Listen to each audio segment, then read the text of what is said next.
पवन सिंह के चमचों को रिलाई किए जम के सौरभ ऐश्वर्या। दोस्तों आज जो गाना आने वाला है ना, पूरा बवाल मचा के रख देगा। साल के दुर्गा पूजा में भी पूरे पंडाल में बस यही गाना बजने वाला है। नमस्कार दोस्तों, स्वागत करते हैं फिर से आपका एक नए वीडियो में। जी हाँ मेरे दोस्तों, आज जो ट्रेंडिंग स्टार खेसारी लाल यादव का गाना आने वाला है ना, वो पूरा बवाल मचा के रखेगा। जी हाँ, पूरा बवाल मचा के रखेगा। इतना प्यारा सॉन्ग है कि क्या हम आपको बताएं यार। मैं ये क्यों बोल रहा, पता है क्यों? क्योंकि आज मतलब खुशी का दिन आएगा। जी हाँ, पूरा खुशी का दिन आएगा। जितने भी ट्रेंडिंग स्टार खेसारी लाल यादव के फैंस है, उनके लिए तो पूरी खुशी का ही बात है। हाँ, पूरा खुशी का बात है। और आज खुशी का दिन, समझिए कि एक त्योहार ही है उनके लिए। हाँ, एक त्योहार ही है। कारण क्या पता है मैं क्यों बोल रहा हूं?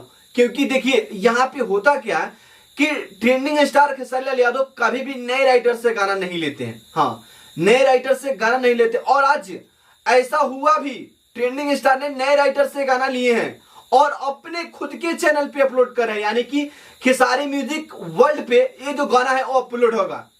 तो आप लोग सोच सकते हैं, अंदाजा लगा सकते हैं कि आखिरकार अगर ट्रेंडिंग स्टार किसी को मौका दिए तो कुछ ना कुछ सोच के दिए होंगे। और अपने चैनल पे अपलोड कर रहे हैं तो और ज्यादा सोच के अपलोड कर रहे हैं। क्योंकि अगर बवाल होगा तभी सब काम कर रहे हैं। हाँ, ये सबसे पहले मैं आपको बता दूं, अगर नया राइटर है उतना भी यकीन नहीं कर रहा, बट यकीन भी कर रहा हूं। यानी कि अगर बजेगा तो फिर से एक नया रिकॉर्ड बनाएगा, अगर नहीं बजेगा तो कोई बात ही नहीं है। लेकिन 80% नहीं 90% चांस है कि गाना बजेगा। क्योंकि ट्रेंडिंग स्टार खेसारी लाल यादव ने जब चूज किए हैं तो गाना बजेगा ही। क्योंकि न्यू राइटर है, पुराना राइटर का तो भरोसा रहता है, कोई भी गा देता है। बट नए राइटर से अगर गाना लिया जाता है तो उसको पूरा जांच पड़ताल करके लिया जाता है कि गाना कैसा रहेगा नहीं रहेगा। इसलिए मैं यहाँ पे 99% चांस दे रहा हूं कि ये जो सॉन्ग है वायरल हो सकता है एंड ट्रेंडिंग सेशन में जाना ये तो तय है। हाँ, ट्रेंडिंग सेशन में जाएगा ये तो पूरा तय है।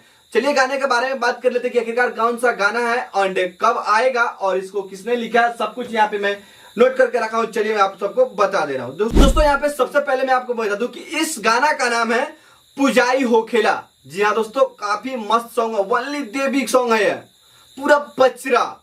तो इस गाने का नाम रखा गया पुजाई होखेला और इसको अकेला ट्रेंडिंग स्टार खेसारी भैया गाए हैं। इसमें कोई गर्ल नहीं है, यानी कि शिवानी सिंह या फिर शिल्पी राज कोई नहीं गाई है। और बात कर लेते हैं राइटर के बारे में, तो न्यू राइटर है। राइटर का नाम है न्यू नगेंद्र यादव, जिसको न्यू नगेंद्र यादव, इनका राइटर का नाम है न्यू नगेंद्र यादव। इन्हीं भाई साहब ने इस गानों को लिखे हैं। तो चलिए देखते हैं क्या ये सॉन्ग कुछ कर पाता है या फिर नहीं। बाकी आप सबको कैसा लगा कमेंट करके जरूर बताएं। और यहाँ पे म्यूजिक दी है आर्या शर्मा जी, डायरेक्टर है पवन पाल जी, वीडियो डायरेक्टर और एडिटर यहाँ पे Anand Pal ji, digital partner global music Jackson, poster Arun Dev ने बनाया। तो दोस्तों आज कभी भी इसका ट्रीजर आ सकता है खेसारी म्यूजिक वर्ल्ड पे और कल सुबह इसका गाना आ ही जाएगा। तो दोस्तों आप सबको ये जानकारी कैसा लगा कमेंट करके जरूर बताइए। और बढ़ते हैं वीडियो में आगे। दोस्तों यहाँ पे हुआ क्या है कि बबीता मिश्रा है या फिर क्या उतना पता नहीं, बट बबीता एंड पवन सिंह के बीच जो अभी कंट्रोवर्सी, उसके बीच सौरभ ऐश्वर्या ने पवन सिंह के जितने भी चमचे उसको कस के रिलाई किया। जी पूरा दम के रिलाई किए। अगर आपको पूरा फुल वीडियो देखना होगा तो देख सकते हैं, यहाँ पे इनका यूट्यूब चैनल है, जाइए इस चैनल पे और इनका वीडियो देखिए। पूरा जम के रिलाई किए हैं। भाई क्या रिलाई करते हैं आप सौरभ ऐश्वर्या, वाह। लेकिन इतना भी ज्यादा नहीं करना चाहिए, काफी गजब। बट आप लोग एक बार वीडियो को देख लीजिए। आगे बढ़ते हैं इस वीडियो में।